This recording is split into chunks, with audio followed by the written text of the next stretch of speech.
ബീഹാറും ബിഡിയും താരതമ്യം ചെയ്ത പോസ്റ്റിൽ ജാഗ്രത കുറവുണ്ടായെന്ന് KPCC അധ്യക്ഷൻ സണ്ണി ജോസഫ്. ദുരുദ്ദേശ്യത്തോടെ ചെയ്തതല്ലെങ്കിലും പിശക് പറ്റി എന്നാണ് പ്രതികരണം. പോസ്റ്റിൽ സമൂഹമാധ്യമ സംവിധാനം കൈകാര്യം ചെയ്യുന്നവരോട് വിശദീകരണം ചോദിച്ചിട്ടുണ്ടെന്നും സണ്ണി ജോസഫ് പറഞ്ഞു. പ്രതികരണം കേൾക്കാം. ആ പോസ്റ്റ് പിൻവലിച്ചിട്ടുണ്ട്. അതിന്റെ ഉത്തരവാദികൾ ദുരുദ്ദേശത്തോടെയല്ല, സദുദ്ദേശത്തോടെ ചെയ്തതാണ്. പക്ഷെ അത് വാക്കുകൾ ശ്രദ്ധിക്കേണ്ടതായിരുന്നു.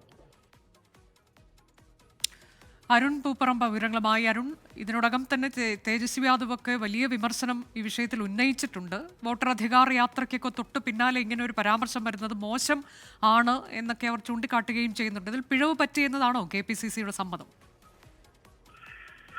കോൺഗ്രസിന്റെ ദേശീയ നേതൃത്വത്തെ വരെ വലിയ പ്രതിരോധത്തിലാക്കിയ ഒരു എക്സ്പോസ്റ്റ് ആയിരുന്നു കോൺഗ്രസിന്റെ കേരള ഘടകം പങ്കുവച്ചത്.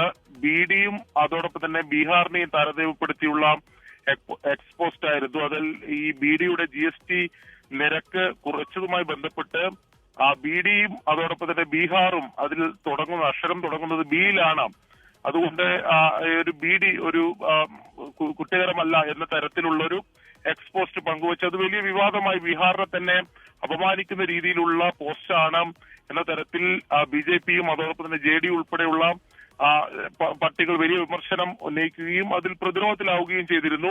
തെരഞ്ഞെടുപ്പ് ഉൾപ്പെടെ മുന്നിൽ നിൽക്കുകയാണ്. ഈ ഘട്ടത്തിൽ ഇത്തരമൊരു പ്രചരണം ഉണ്ടായിക്കഴിഞ്ഞാൽ അത് തിരിച്ചടിയാകും എന്ന വിലയിരുത്തലുണ്ട്. ഇതേ തുടർന്നാണ് ഈ പോസ്റ്റ് പിൻവലിക്കുകയും അതിൽ ഖേദം പ്രകടിപ്പിക്കുകയും ചെയ്തിട്ടുള്ളത് കേരള ഘടകം. അതിന് പിന്നാലെയാണ് KPCC അധ്യക്ഷന്റെ പ്രതികരണം കൂടി വരുന്നത്. അതിൽ ഒരു ജാഗ്രത കുറവുണ്ടായിട്ടുണ്ട്. ദുരുദ്ദേശപരമായി ഏതെങ്കിലും തരത്തിൽ പങ്കുവച്ചതല്ല, പക്ഷേ അതിൽ ഒരു പിശക് സംഭവിച്ചിട്ടുണ്ട് എന്ന് KPCC അധ്യക്ഷൻ സമ്മതിക്കുകയാണ്. അത് പിൻവലിച്ചിട്ടുണ്ട്. ഈ സമൂഹ മാധ്യമ സംവിധാനം കൈകാര്യം ചെയ്യുന്നവരോട് അക്കാര്യത്തിൽ വിശദീകരണം തേടിയിട്ടുണ്ട് എന്നുകൂടി KPCC അധ്യക്ഷൻ പറയുകയാണ്.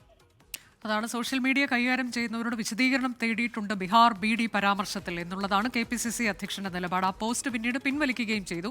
അതിനിടെ വിഷയത്തിൽ വിമർശനവുമായി ബീഹാർ ഉപമുഖ്യമന്ത്രി വിജയ്കുമാർ സിൻഹ രംഗത്തെത്തി. ബീഹാറിനെ കുറിച്ച് വിഡ്ഢിത്തം പറയുന്നവർക്ക് സംസ്കാരവും പാരമ്പര്യവും അറിയില്ല എന്നാണ് പ്രതികരണം. ബൽറാം നെടുങ്ങാടി വിവരങ്ങളുമായി.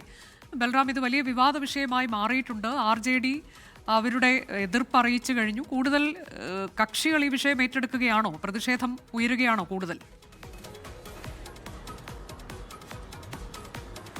അനുജ, ബീഹാർ തിരഞ്ഞെടുപ്പിലേക്ക് മാസങ്ങൾക്കകം നീങ്ങാനിരിക്കെ ബീഹാറുമായി ബന്ധപ്പെട്ട എല്ലാ വിഷയങ്ങളും വലിയ തോതിലുള്ള വിവാദത്തിലേക്ക് നീങ്ങുന്നതാണ് കഴിഞ്ഞ ദിവസങ്ങളിൽ കണ്ടത്. അതിൽ ഏറ്റവും ഒടുവിലത്തേതാണ് ഇപ്പോൾ കോൺഗ്രസ് കേരള ബീഹാറിനെ BDയുമായി ചേർത്ത് ഇട്ട പോസ്റ്റ്, എക്സ്പോസ്റ്റ്. ഇത് വലിയ വിവാദമായിരിക്കുന്നു. ഈ പോസ്റ്റിന് പിന്നാലെ ആദ്യ പ്രതികരണവുമായി രംഗത്തെത്തിയത് ബീഹാർ ഉപമുഖ്യമന്ത്രിയായ സാമ്രാജ് ചൗധരി ആയിരുന്നു. ശക്തമായ ഭാഷയിൽ അദ്ദേഹം അതിനെ അപലപിച്ചു. എന്നാൽ ഇപ്പോൾ ഏറ്റവും ഒടുവിൽ പ്രതികരണം വന്നിരിക്കുന്നത് ബീഹാറിൻ്റെ മറ്റൊരു ഉപമുഖ്യമന്ത്രിയായ VK സിൻഹയുടെ ഭാഗത്തു നിന്നാണ്.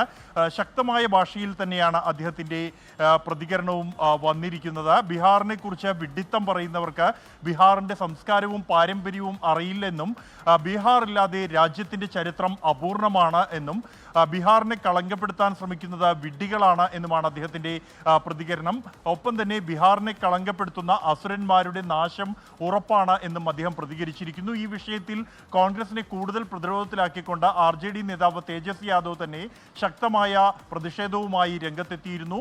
ഇത് ശരിയല്ല എന്നും ഈ വിവാദ പോസ്റ്റ് ആരാണ് ഇട്ടതെങ്കിലും അത് നീക്കം ചെയ്യണമെന്നും അദ്ദേഹം ആവശ്യപ്പെട്ടിരുന്നു. ഇത് തൻ്റെ പാർട്ടിയുടെയോ തൻ്റെയോ നിലപാടല്ല, ബീഹാറിനെ കളങ്കപ്പെടുത്താൻ അനുവദിക്കില്ലെന്ന് അദ്ദേഹം വ്യക്തമാക്കിയിരുന്നു.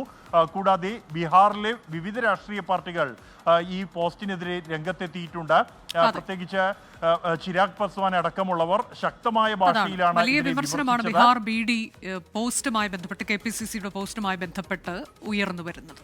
ലോകത്തെവിടെയായാലും ഏത് സമയത്തും 24 വാർത്തകളും ഓഗ്മെന്റഡ് റിയാലിറ്റി പാക്കേജുകളും എക്സ്പ്ലെയിനറുകളും വിശദമായി കാണാൻ ഞങ്ങളുടെ YouTube ചാനൽ നിങ്ങൾക്ക് സബ്സ്ക്രൈബ് ചെയ്യാം.